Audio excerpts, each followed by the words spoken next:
अस्सलाम वालेकुम स्टूडेंट्स। आज जो हमारा चैप्टर है चैप्टर वेरिएशन और इसकी जो एक्सरसाइज, तो सबसे पहला थ्योरम है theorem of invertendo.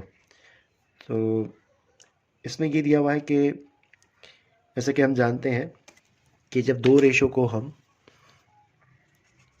A/B is equal C/D, मतलब ये दो रेशो है और आपस में इक्वल की साइन लगी हुई है दो रेशोज़ के दरमियान में, तो इसको प्रोपोर्शन कहते हैं। ठीक है, जब दो रेशो इक्वल हो तो उसको प्रोपोर्शन बन जाता है। ये first proportion, second proportion, third and fourth.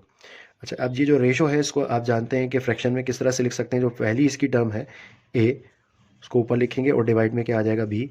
इसी तरह से इक्वल के दूसरी तरफ C/D है, तो सी को डिवाइड में हम लिख देंगे C डिवाइडेड बाय डी। इस तरह से हम लिख देंगे इसको। अब उसके बाद ये करना है कि इन दोनों का रेसिप्रोकल करना होगा।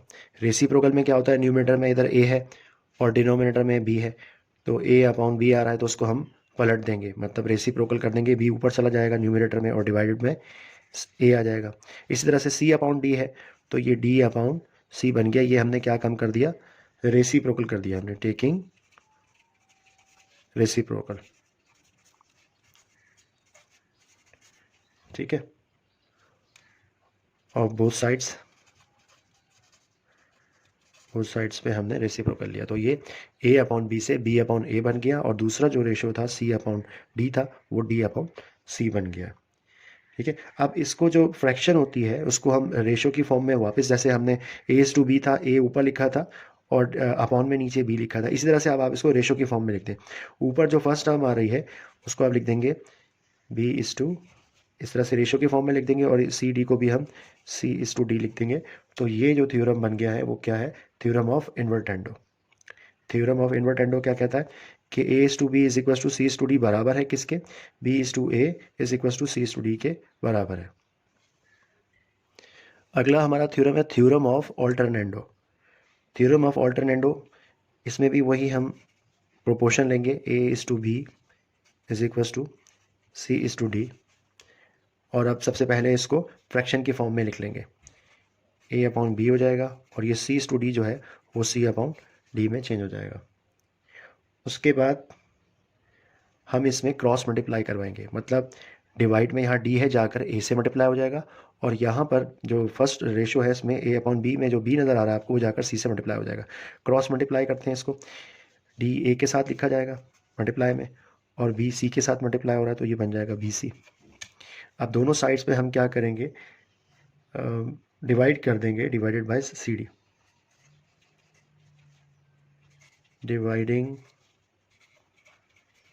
बोथ साइड्स बाय CD से डिवाइड कर रहे हैं दोनों साइड पे। A और D के अपॉन में भी CD आ गया और BC के अपॉन में भी CD आ गया। देखिए क्या कैंसिल हो रहा है यहाँ पे D से D कैंसिल हो गया, यहाँ पर C से C कैंसिल हो गया, यहाँ बचा A/C is equal to B/D। अब इसको रेशो की फॉर्म में किस तरह से लिख सकते हैं, A/C, और पहली टर्म कौन सी यहाँ पर B/D। तो ये था हमारा थ्योरम ऑफ ऑल्टरनेंडो। तीसरा जो थ्योरम दिया हुआ है इस बुक में, theorem of componendo. Theorem of componendo क्या कहता है कि दो जो रेशो हैं, सबसे पहले तो वही हम इनको फ्रैक्शन में लिख लेंगे, और इक्वल की दूसरी साइड पे भी जो दो रेशो हैं C/D, इनको पहले आप फ्रैक्शन में लिख लेंगे। जो पहली टर्म है वो ऊपर और दूसरी टर्म नज़र आ रही है B, वो नीचे डिवाइड में आ गई डिनोमिनेटर में। अच्छा, उसके बाद आपने क्या करना है, एडिंग करना है one both sides, adding one to both sides, दोनों साइड पे आपने वन ऐड करना है, यानी कि A/B प्लस वन, इसी तरह से C/D प्लस वन। अब इसका एलसीएम ले लेंगे, डिनोमिनेटर में इसमें वन है नहीं लिखा हुआ, तो एलसीएम इसका आएगा B, और यहाँ क्या हो जाएगा A प्लस B। इसी तरह से एलसीएम लेने का तरीका आता है आपको, D और C प्लस D। ठीक है, अब इसको दोबारा से हम रेशो की फॉर्म में लिखेंगे। कैसे लिखेंगे, अब यहाँ पर हम अप्लाई करेंगे इन्वर्टेंडो बाय इन्वर्टेंडो। इन्वर्टेंडो क्या कहता है कि ए अपॉन बी है, तो वो उसको हम उसका रेसिप्रोकल कर देंगे, वो बन जाएगा बी अपॉन ए। और इसी तरह से सी अपॉन डी है तो वो क्या बन जाएगा, डी अपॉन सी बन जाएगा। ये इन्वर्टेंडो में ऐसा होता है। अब हम ऐड करेंगे बोथ साइड्स, दोबारा से एडिंग करेंगे जैसे हमने फर्स्ट कंडीशन में किया था, adding one to both sides. इसी तरह से adding one to both sides, B upon A में भी प्लस करें one, C upon D upon C के साथ भी प्लस वन करेंगे। एलसीएम लेंगे इसका, डिवाइड में वही आ जाएगा ए, और ऊपर क्या बन जाएगा बी प्लस ए, और यहाँ पर भी एलसीएम में सी आएगा और डी प्लस सी बन जाएगा ये। अब इसको रेशो की फॉर्म में लिखते हैं, तो कैसे लिखेंगे, पहले जो न्यूमरेटर की वैल्यू है वो लिखी जाती है रेशो में, उसमें हम ए पहले लिख लेंगे, A plus B is to A, और यहाँ पर C plus D is to C. तो ये था हमारा थ्योरम ऑफ कंपोनेंडो, जिसकी दो कंडीशन है। एक कंडीशन तो A plus B is to B है और C plus D is to D था, और दूसरी कंडीशन में हमारा क्या आया है यहाँ पर, A plus B is to A और C plus D is equal to C. ये थ्योरम ऑफ कंपोनेंडो था। नेक्स्ट जो अगला हमारा थ्योरम है, थ्योरम नंबर 4 है theorem of dividendo. Theorem of dividendo भी थ्योरम ऑफ कंपोनेंडो की तरह ही है। सबसे पहले इसमें ये करना है, ए इज़ टू बी, ये हमारी जो है रेशो दिए हुए प्रोपोर्शन, उसको हम फ्रैक्शन की फॉर्म में लिख लेंगे, जैसे हमने पहले भी यही किया है तीनों थ्योरम में। तो इसमें भी यही करेंगे, जो भी प्रोपोर्शन है उसको सबसे पहले हम फ्रैक्शन में यानी अपॉन की शक्ल में लिख लेते हैं। जैसे ए इज़ टू बी है तो ए अपॉन बी हो गया, सी इज़ टू डी है तो सी अपॉन डी बन गया। उसके बाद क्या करेंगे, थ्योरम ऑफ कंपोनेंडो में तो हमने एडिंग किया था वन बोथ साइड्स, यहाँ पर हम सब्ट्रैक्टिंग करेंगे, मतलब माइनस कर लेंगे, subtracting one to both sides. तो इसी तरह से यहाँ पर आ जाएगा ए अपॉन बी माइनस वन और सी अपॉन डी माइनस वन। अब इसको कैसे सॉल्व करेंगे, बी आ गया और ऊपर क्या आ जाएगा, ए माइनस बी। इसी तरह से इसको भी सॉल्व कर लेंगे, एलसीएम में तो डी आ जाएगा, सी माइनस डी। ठीक है, ये कैसे सॉल्व किया है, डी और वन का एलसीएम लेंगे हम। तो चूंकि यहाँ ऊपर तो न्यूमरेटर में सी मौजूद है, तो जब ये इसको हम मल्टीप्लाई करेंगे डी से, तो डी से इसको मल्टीप्लाई करने पर डी एज इट इज़ आ जाएगा यहाँ पर। ठीक है, अब ये ए माइनस बी, अब ये फ्रैक्शन की जो फॉर्म में लिखा हुआ है आप इसको रेशो की फॉर्म में लिखें, A minus B is to B divide में जो था, और C minus D is to D. इस तरह से ये इसका पहला पार्ट जो है वो सॉल्व हो गया है, थ्योरम ऑफ डिविडेंडो। इसकी सेकंड कंडीशन करते हैं। अब हम थ्योरम ऑफ डिविडेंडो का सेकंड पार्ट करते हैं। तो सबसे पहले वही इसमें हम प्रोपोर्शन लिख लेते हैं, A is to B is equal to C is to D. ठीक है, और इसको पहले हम फ्रैक्शन की फॉर्म में लिखेंगे, ए अपॉन बी, ये फ्रैक्शन की फॉर्म में हमने लिख दिया। अब पिछला थ्योरम और ये थ्योरम दोनों एक ही जैसे, इसका दूसरा ही पार्ट है थ्योरम ऑफ डिविडेंडो का। इसमें तो हमने डायरेक्ट इसी तरह से सब्ट्रैक्ट वन किया था, लेकिन इसमें हम क्या करेंगे, पहले इन्वर्ट कर देंगे इसको, थ्योरम ऑफ इन्वर्टेंडो लगा देंगे बाय इन्वर्टेंडो।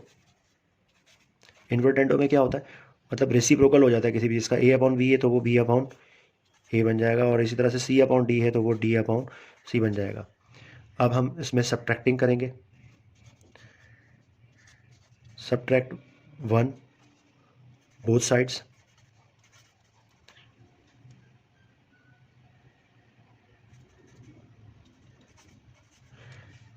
बोथ साइड्स पे हम वन को माइनस कर देते हैं, बी अपॉन ए था तो माइनस वन, और इसी तरह से सी अपॉन डी है तो माइनस वन किया इधर भी। ठीक है, अब ये क्या बन जाएगा, माइनस वन करने पे बी माइनस ए अपॉन ए और डी माइनस सी अपॉन सी। ठीक है, अब इसको रेशियो की फॉर्म में लिख लेते हैं हम, लेकिन रेशियो की फॉर्म में लिखने से पहले इसका दोबारा इन्वर्ट करेंगे इसको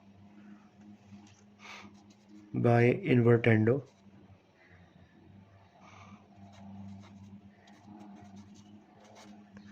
इसको दोबारा इन्वर्ट कर देंगे। तो कैसे लिखेंगे इसको हम, ऊपर क्या लिखा हुआ है, बी माइनस ए अपॉन ए, तो ये हो जाएगा ए अपॉन बी माइनस ए। ठीक है, मतलब इसको पलट देंगे, और डी माइनस सी अपॉन सी है तो वो बन जाएगा सी अपॉन डी माइनस सी बन जाएगा। ठीक है, अब इसको रेशो की फॉर्म में लिख लेते हैं,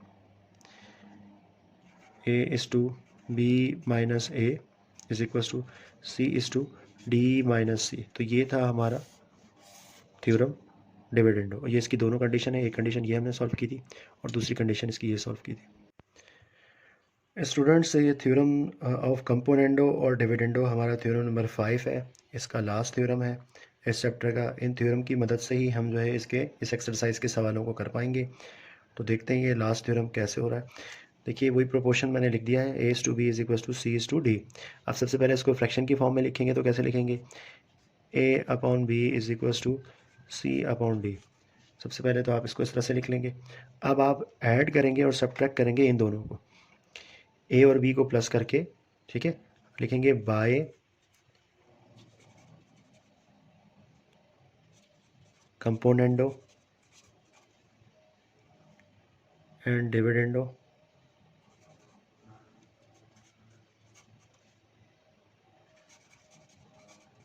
थ्योरम। क्या करेंगे आप, ए में प्लस करेंगे बी को और डिवाइड में A minus B is equals to C के साथ जो डी दिया हुआ है ratio C plus D upon C minus D. ठीक है, वैसे तो ये जानते हैं आपके मैथमेटिक्स का रूल है कि कोई वैल्यू हम प्लस करते हैं तो माइनस भी करते हैं, इसमें दोनों काम हुए हुए हैं इसमें। अब इसको रेशो की फॉर्म में कैसे लिखेंगे, A plus B is to A minus B, इस तरह से C plus D is to C minus D. ये हमारी पहली कंडीशन थी इसकी, थ्योरम ऑफ कंपोनेंट और डिविडेंडो की। अब दूसरी कंडीशन देखिए आप, दूसरी कंडीशन भी ऐसे ही है, बस साइनों का फ़र्क है उसमें। फिर यही हम उसमें लिख लेते हैं अपना प्रोपोर्शन जो है, A is to B is equal to C is to D. इसको अपॉन में लिखेंगे फ्रैक्शन में, ए अपॉन बी और सी अपॉन डी। अब इसमें पहले हम क्या करेंगे, माइनस की साइन लगाएंगे। पहले ऊपर न्यूमरेटर में तो हमने ए प्लस बी लिखा था, नीचे यही काम करेंगे लेकिन इसको इन्वर्ट कर देंगे।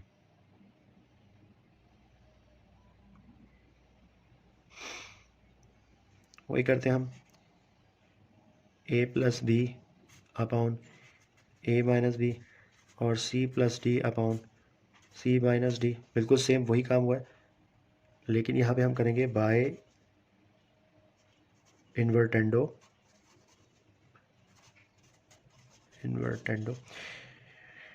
तो रेसिप्रोकल हो जाएगा, A minus B upon A plus B का is equals to C minus D upon C plus D.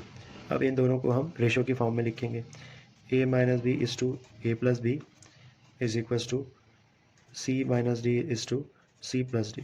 तो ये क्या था हमारा theorem of componendo and dividendo की सेकंड कंडीशन।